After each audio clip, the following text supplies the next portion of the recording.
నెల్లూరు నగరం 10వ డివిజన్లో కాకర్ల తిరుమల నాయుడు పిలుపు మేరకు భోగి మంటలు ఏర్పాటు చేశారు. ఈ కార్యక్రమానికి మంత్రి కుమార్తె శరణి హాజరైంది. ఈ సందర్భంగా ఆమె భోగి మంటలను తిలకించింది, భోగి వేశారు. ఈ సందర్భంగా సంక్రాంతి సంబరాల గురించి వివరించారు, ముగ్గులు పోటీలు నిర్వహించారు. ప్రతి ఒక్కరూ సంక్రాంతిని ఆనందంగా జరుపుకోవాలని ఆమె కోరారు. అందరికీ నమస్కారం అండి. అందరికీ భోగి ఇంకా సంక్రాంతి శుభాకాంక్షలు.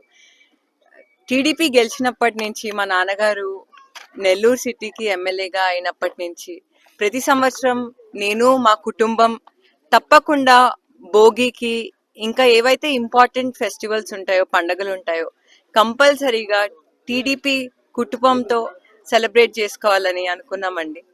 అండ్ ఈ రోజు నేను 10th డివిజన్లో మీ అందరు చూస్తున్నారు భోగి పండుగ జరుగుతుంది. క్యాంపెయినింగ్ చేస్తున్నప్పుడు ఇంటింటికి తిరిగి నెల్లూరు ప్రజలు, టీడీపీ కుటుంబం ప్రతి ఒక్కరూ మాకు తోడున్నారు. ఈరోజు మా నాన్నగారు గెలిచారంటే తప్పకుండా ప్రతి ఒక్కరూ కారణం. అండ్ వాళ్ళందరూ క్యాంపెయినింగ్ లో మా కుటుంబం అయిపోయారు. ఈ రోజు నాకు చాలా చాలా సంతోషంగా ఉంది 10th డివిజన్ కి వచ్చి భోగి పండుగ చేసుకుంటున్నందుకు. అదేవిధంగా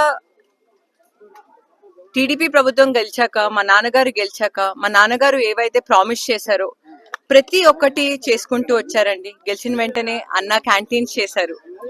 దాని తర్వాత విఆర్ స్కూల్ అన్నది మీ అందరికీ తెలుసు ఎలా ఉండిందో అని, ఇప్పుడు ఎలా ఉందో అని. 1000 స్టూడెంట్స్ కి ఉచిత విద్య అండ్ అదే విధంగా ఎంతో మందికి జాబ్ ఆపర్చునిటీస్ ఉన్నాయండి విఆర్ స్కూల్ వల్ల. విఆర్ స్కూల్ ప్రాజెక్ట్ అయిపోయింది. దాని తర్వాత అబ్దుల్ కలాం ఇంటర్నేషనల్ స్కూల్, మొన్నే చెప్పారు నాకు అబ్దుల్ కలాం ఇంటర్నేషనల్ స్కూల్ కూడా చెయ్యాలి నువ్వే అని. అండ్ తప్పకుండా ఆ స్కూల్ జూన్ కల్లా రెడీ అవుతుందండి. అబ్దుల్ కలాం ఇంటర్నేషనల్ స్కూల్ తో పాటు నెల్లూరు నగరంలో 14 స్కూల్స్ ఉన్నాయండి. 14 గవర్నమెంట్ స్కూల్స్ ని నువ్వు ఒక ప్రైవేట్ ఎడ్యుకేషన్ స్కూల్స్ లో ఎలా అయితే ఉంటుందో, ఫెసిలిటీస్ ఎలా అయితే ఉంటాయో, ఈ 15 స్కూల్స్ ని ఒక రోల్ మోడల్ గా చేసి చూపించాలి అన్నారు. దీనివల్ల 15,000 స్టూడెంట్స్ కి, 15,000 విద్యార్థులకండి ఉచిత ఎడ్యుకేషన్, ఉచితంగా ట్రాన్స్పోర్ట్ వస్తుంది. విద్య అనేది చాలా చాలా అవసరం కాబట్టి మా నాన్నగారు ఒక నిరుపేద కుటుంబం నుంచి వచ్చారు కాబట్టి ఇవి చేస్తున్నారు. ఇదే విధంగా మీరు పార్క్స్ తీసుకోండి, ఓపెన్ జిమ్స్ తీసుకోండి. అండ్ ఆంధ్రప్రదేశ్ ప్రభుత్వమే ఈ రోజుకి అండి 85 lakhs tons, 85 లక్షల టన్స్ యొక్క వేస్ట్ ని రిమూవ్ చేసింది ఆంధ్రప్రదేశ్ రాష్ట్రం మొత్తం. ఇక్కడ నెల్లూరులో ఆ వేస్ట్ అన్నది ఈ రోజుకి మొత్తానికి రిమూవ్ అయిపోయిందండి. ఇలా రకరకాలుగా ఎంప్లాయ్మెంట్ ఆపర్చునిటీస్ అవ్వచ్చు, స్కిల్ డెవలప్మెంట్ ప్రోగ్రామ్స్ అవ్వచ్చు, ఎన్నో చేస్తున్నారు. నెల్లూరుని నేను ఒక స్మార్ట్ సిటీగా తప్పకుండా చేస్తాను అని గొప్ప సంకల్పం తీసుకున్నారు. అండ్ తప్పకుండా నెల్లూరు ప్రజలకి నా విషెస్ అండి. అండ్ సంక్రాంతి అండ్ భోగి మనందరికీ మంచి రోజులు వచ్చేసాయి. వైసీపీ పార్టీ ఉన్నప్పుడు ఎన్నో ప్రామిస్ చేశారు.